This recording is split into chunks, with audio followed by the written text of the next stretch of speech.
Broadway's My Beat, from Times Square to Columbus Circle, the gaudiest, the most violent, the lonesomest mile in the world.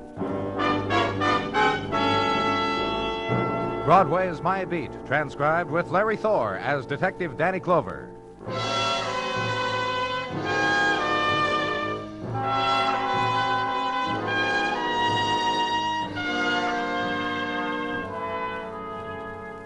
They race, the winds of November, race, and Broadway stands numb in their wake, dazed, chill at their touch, then moves to shelter of doorway, of jut of stone wall, to make the furtive search of memory for what the winds have taken to die with them.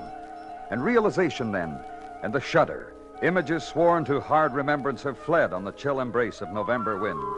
Spin, dance, vanish on squall of wind. So move back into it, and make search for new images to be remembered. And find them in spectacular, screaming the promise, in neon, pulsing the dream. Arrangement in fleeting scarlet and golden light, images, as painted by a November wind.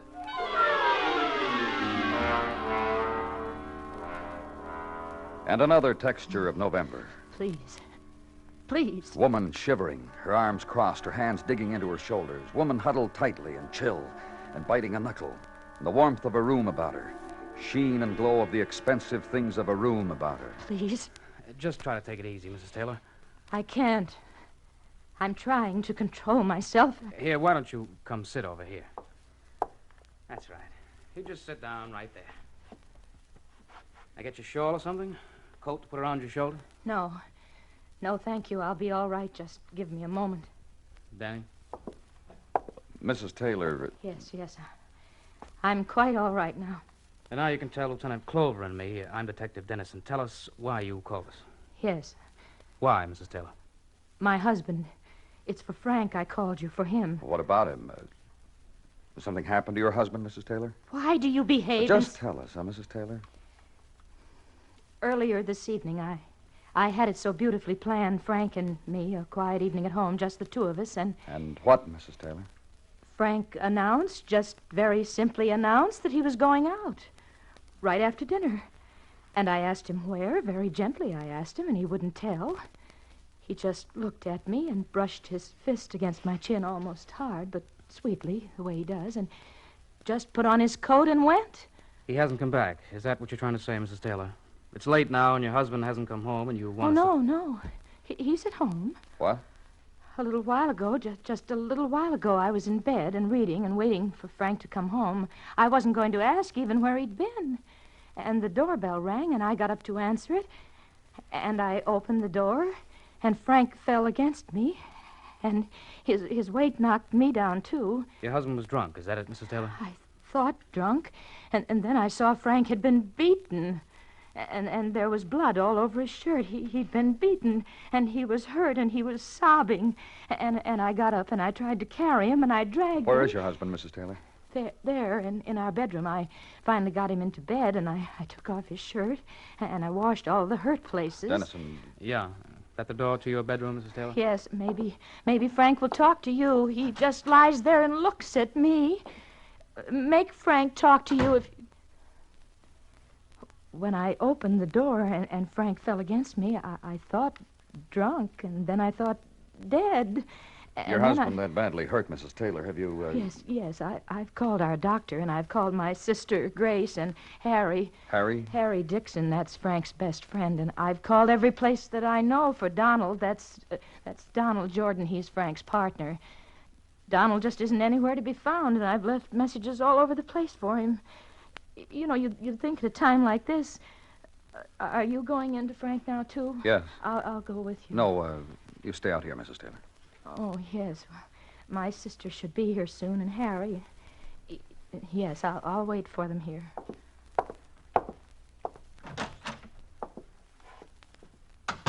Mr. Taylor got gone over real good, Danny. Have a look. Yeah. How do you feel, Mr. Taylor?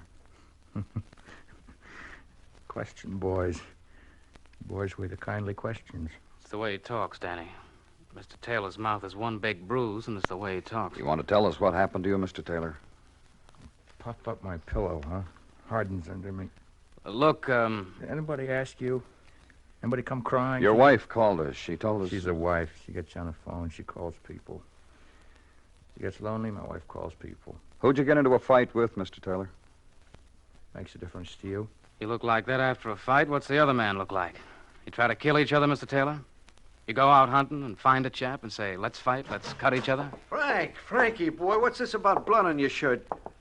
Oh, Frankie, what have they done to you? Hi, Harry. You've had it, kid. Oh, baby. Baby, you've had it. Who are you? Who am I? Tell him, Frank.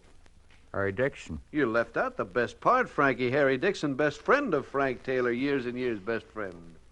Get them out of here, Harry. Sure, Frankie, but you've been hurt bad and you don't know what you're saying. You don't talk to police like so. You gotta be open and above board all the time.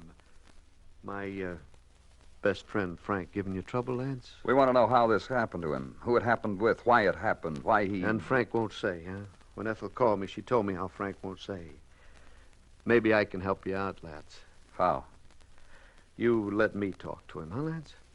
He tells me things like no one has ever heard but me. Let me, huh? Danny? Yeah, let's go. We'll be in the other room, Mr. Dixon. You talk to him.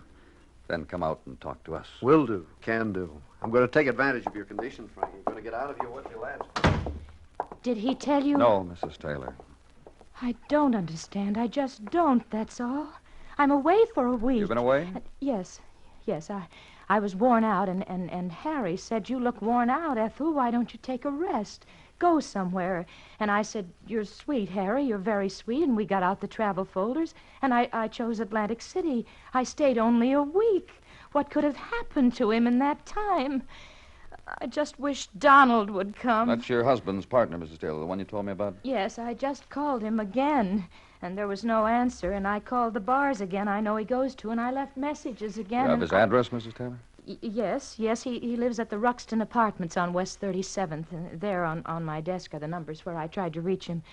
If he doesn't come, you must tell him we're very disappointed in him, Frank and I. Your husband and his partner, they get along all right? What are you saying? You don't think... Maybe that's him, huh? Grace.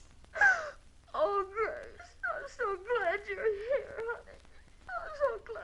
Don't fall over me, Ethel. Just let me come in and... Yes, honey, come in. Come in and... Yes, honey, come in. Come in and... Yes, honey, come in. Come in and... Yes, honey, come in. Come in and... Yes, honey, come in. Come in and... Yes, honey, come in. This is my sister Grace Blandish. This is Lieutenant Clover. How do you do? How do you do? Detective Dennison, my sister. Hi. How's Frank? It was awful, honey, just awful. The way he looked and the blood all over him, honey. Hold me. Please, Ethel, don't paw me. Grace, honey, what are you... You called police, you called me, you said you called Harry. Did you call a doctor for Frank? Did you think to do that, Ethel? Oh, yes, of course. The very first thing. Frank wouldn't hear of it, but I called anyway. He should be here any minute. You know how doctors are, honey. They You just have a good time in Atlantic City, Ethel? What? You heard me. You have a good time in Atlantic City taking a rest? Away from your home, away from your husband, away from all the things you should have been doing for him? So something like this couldn't have happened to him, so he wouldn't get beaten up and hurt. Honey, what are you doing? What? No soap, lads. Frank, my best buddy, won't... Hi, Grace.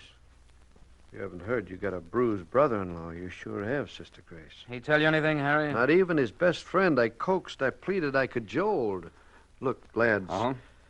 I look around me, and here's Ethel, the wife, and here's Grace, the sister, and here is Harry, the pal and buddy, and it occurs to me that there's a gap in our little group. Go on. How come Donald isn't here, Frank's partner? First comes a man's wife, then his buddy, then his partner.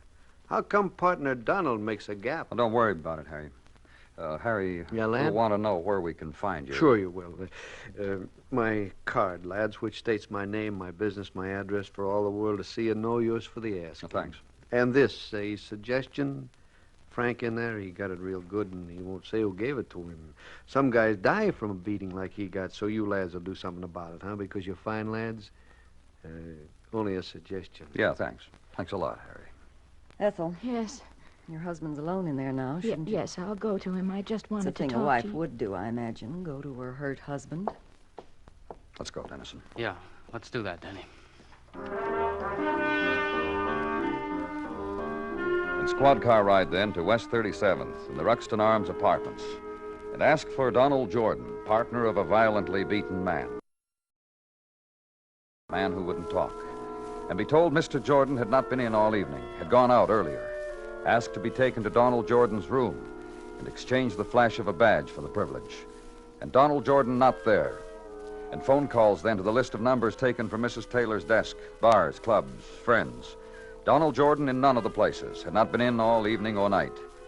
And last phone call then to headquarters, and issuance of a pickup order on Donald Jordon, stakeout on his apartment, and bid Detective Dennison good night.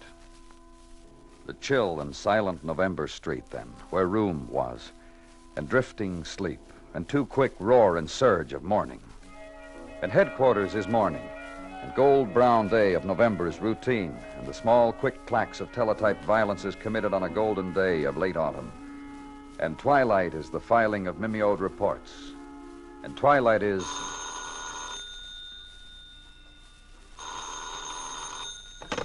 Danny Clover speaking. Report just came in, Danny. Homicide in Central Park, reported by park attendant. Bridle path just after it crosses 72nd Street. And go there. And under a pile of fallen leaves, a park attendant had begun to rake, then stopped, because it was not the feel of leaves he was raking anymore. A man, beaten man, man who had been in a fight. The dull, dried trickle of stain from his mouth. Beaten man. Dead man. And search him for identity and find it. Wallet. Driver's license. Donald Jordon. A stirring of wind. Flurry of new falling leaves. And nighttime closes in on Donald Jordon.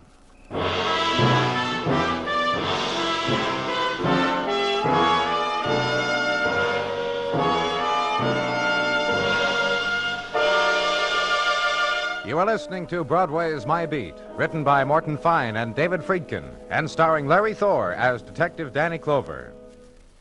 For music, for drama, for news, for sports, CBS Radio is right with you, daytime, nighttime, all the time. Yes, CBS Radio brings you superlative entertainment that follows you wherever you go, while you dine, while you work, in the kitchen, in the living room. Whether you're traveling in your car, it doesn't matter, where or when. For CBS Radio can be a constant companion, an amusing and delightful friend who is always versatile, always adaptable. It can provide the best in background music when you entertain, and it can provide the best comedy, drama, variety when you want to be entertained. Nowhere but on radio can you find such a wide choice of programs.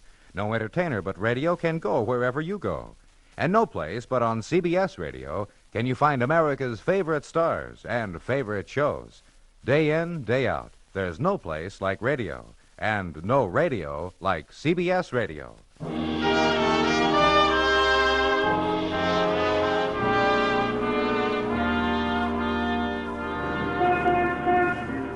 When November settles down on Broadway, everybody's got a lot to cheer about. It's the time of the wiener.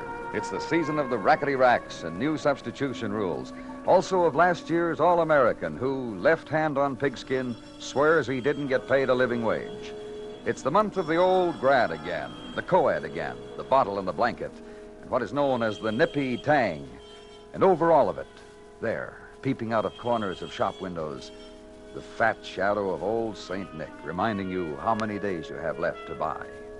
November on Broadway. Good time.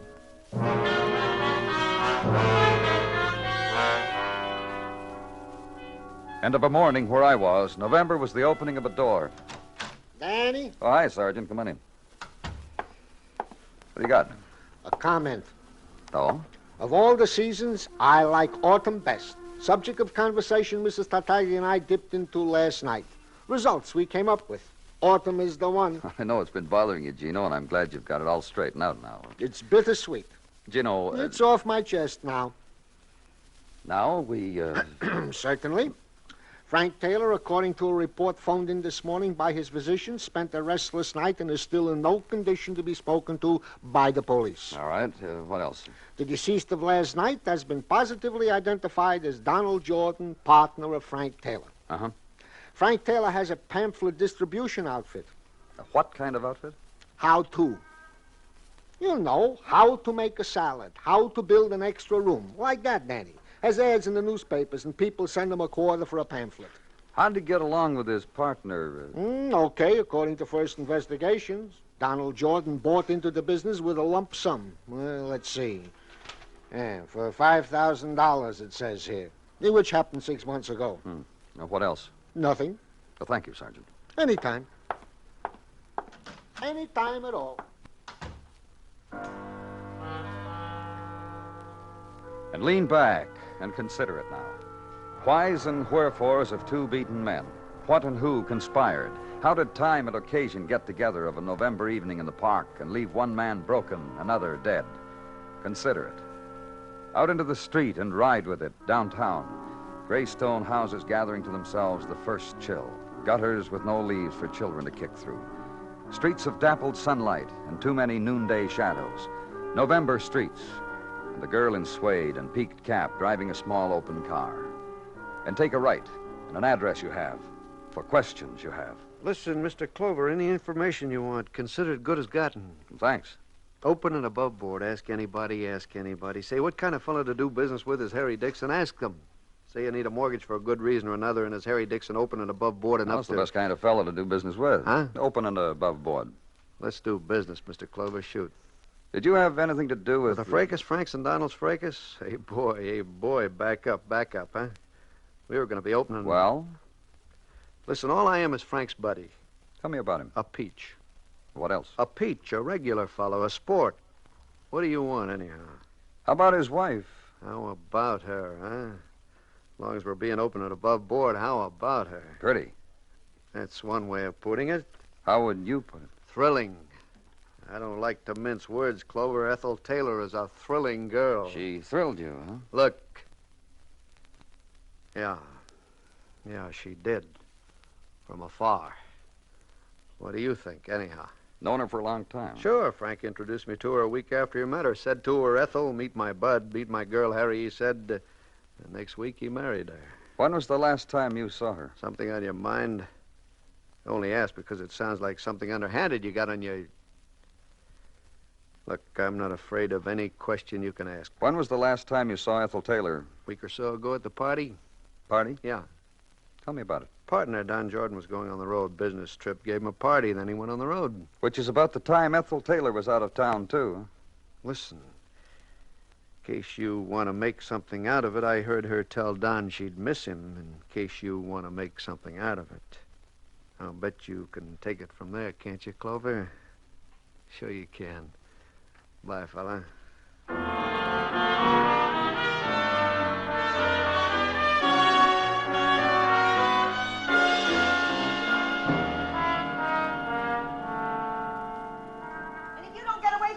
Thrown in juvenile court. If your mother were any kind of a... You'll see. That boy's name is James Spetland, Mr. Clover, and he lives 2 doors down, and I've told him once to stop playing. I've told him 100 times. Outside this window, I've told him. You're an officer. Why don't you do something about it? Children have to play, Miss Blandish. Well, show me where it says outside of my window. Let's just settle down. Tell me about your sister, huh? Oh, what do I care about her? What do I even want to talk about her for? Because her husband got beaten up. Because a man was murdered, and... Frank had a perfect right. To do what? To kill Donald Jordon. Did he? What? Did Frank Taylor kill Donald... Are you being foolish or what? What makes you so Are sure you a that... crazy man or what? Both of them beaten like they were. They did it to each other. One did it worse, that's all, or better. Sure, Frank killed him. Who's going to blame him? Who's... Yes? Listen, who's kidding who? What are you talking about? You know what kind of sister I have. You said you didn't care Lousing up her life like that. If it would have happened to me... If what? Marrying a splendid man like Frank. If I would have married him, I would have been satisfied and made a good home for him and been a fine, honorable wife. Which your sister I wasn't. wish I would have had the opportunity, that's all. You know what she did? Yeah, just part of it. She went out of town the same time Don Jordon did. Atlantic City. Yeah, it's a good place to go out of season. A good place to catch a rest. Some rest. What do you mean? I drove over while Ethel was there. I went to a party with her. Some rest. What about the party? Booze in galvanized buckets. You think I'm kidding? What else? Men. Yeah, go on. Ask me what you want to know. Go on. No, you just tell me. Donald Jordon. Oh? You thought he was on the road, didn't you? Well, All I can say is the road he was supposed to be on led to my sister in Atlantic City. He sure is a splendid company man. when you got back to New York, The next did you... day. Well, when you got back, did you tell Frank Taylor about his wife? Oh, just that I didn't think Atlantic City was much of a place for resting, especially when his partner was in the territory. I see. I thought you would. Now you know what I mean about my sister, always lousing up her life. Now you know.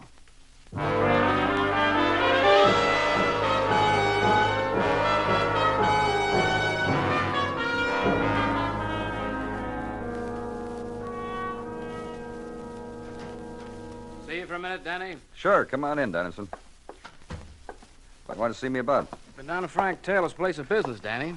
Interesting place. Hmm? I always wanted to know how to build a barbecue in my backyard. Taylor's got a pamphlet. Tells you how, brick by brick. What do you want me to do? Help you build it? Look, Tartaglia told me how you helped him once to lay a brick walk in his yard. He says you missed the gate by What do you want, Dennison? I got a thing. Route of Donald Jordon.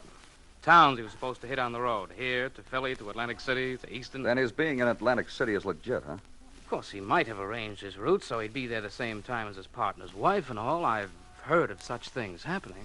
What else have you got? Report from Dr. Sinsky. Post-mortem on Donald Jordon.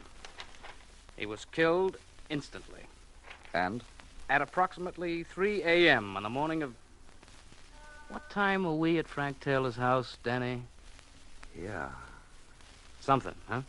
Taylor came home beaten up at 9 o'clock the night before. And Jordon turns up dead the next morning. Killed instantly, hours after the big battle they were supposed to have had. Something, huh, Danny? Oh, but I just said that, didn't I?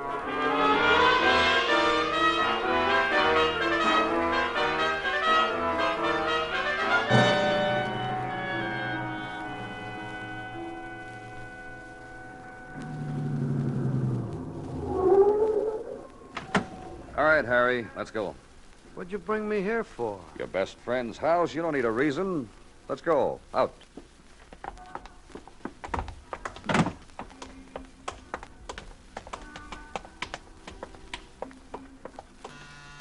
Look, my best friend. I got to watch while you pin murder to him? What kind of friend?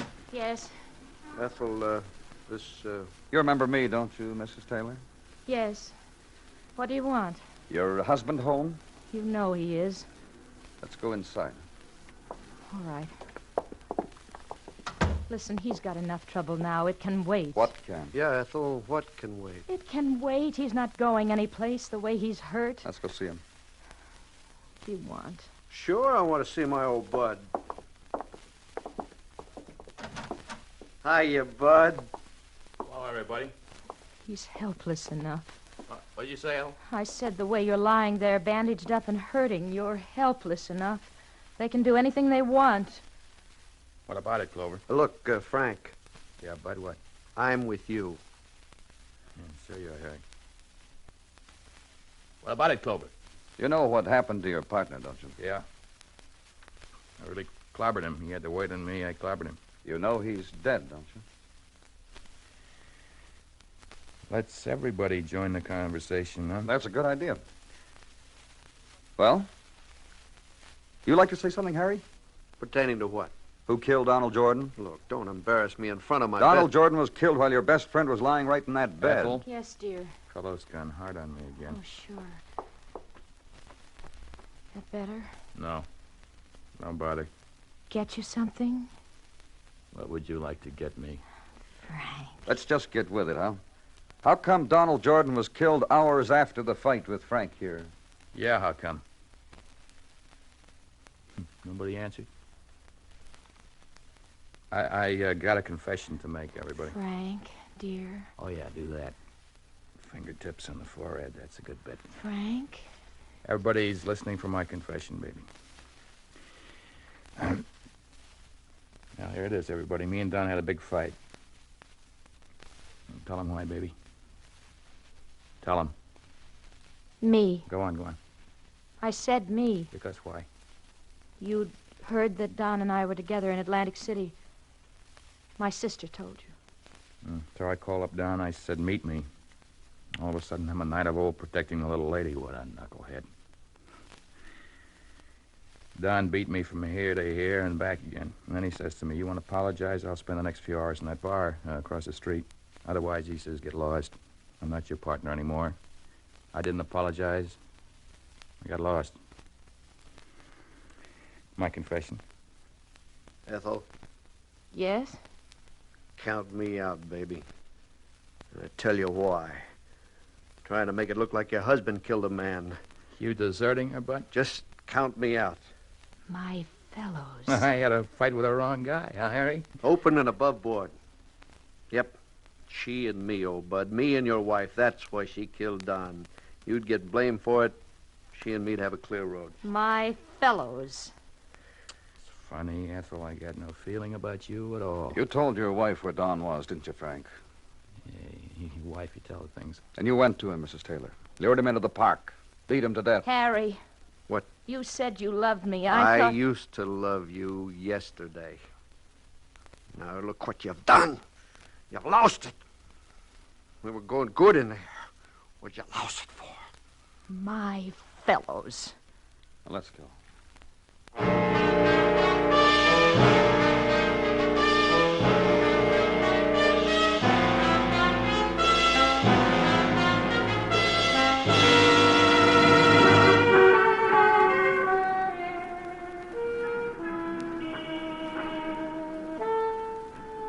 When dawn touches Broadway, the shadows linger for one faint caress, then leave and take away the night. A cloud drifts, and far away a bird dips and touches it with a wing. And time has come for the day. The people wake, the fury gathers, the crowd funnels into the streets. Walk easy. The shock is on.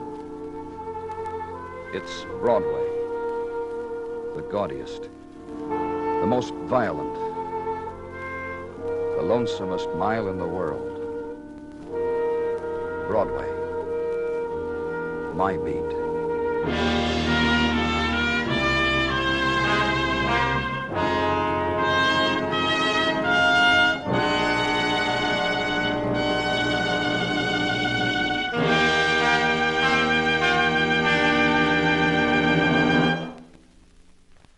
Broadway's My Beat stars Larry Thor as Detective Danny Clover, with Charles Calvert as Tartaglia and James McCallion as Dennison.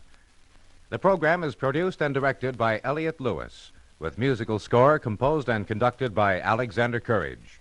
In tonight's transcribed story, Kathy Lewis was heard as Ethel Taylor, with Tom Tully as Harry Dixon, Irene Tedrow as Grace Blandish, and Lamont Johnson as Frank Taylor. Bill Anders speaking.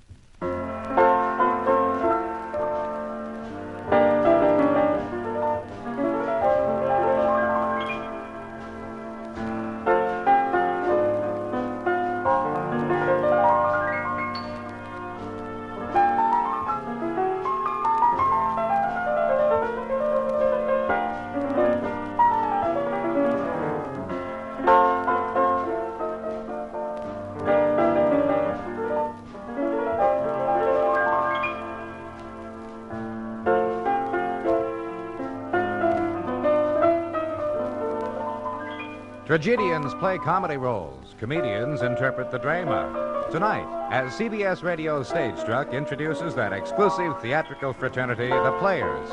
Participants will be Franklin P. Adams, Gene Herschel, Jimmy Cagney, Bobby Clark, Charles Coburn, Cedric Hardwick, Bert Lahr, Charles Lawton, and hosts more of the Players. It's tonight on CBS Radio's Stage Struck on most of these same stations. Your news is always accurately reported when it comes from the CBS Radio Network.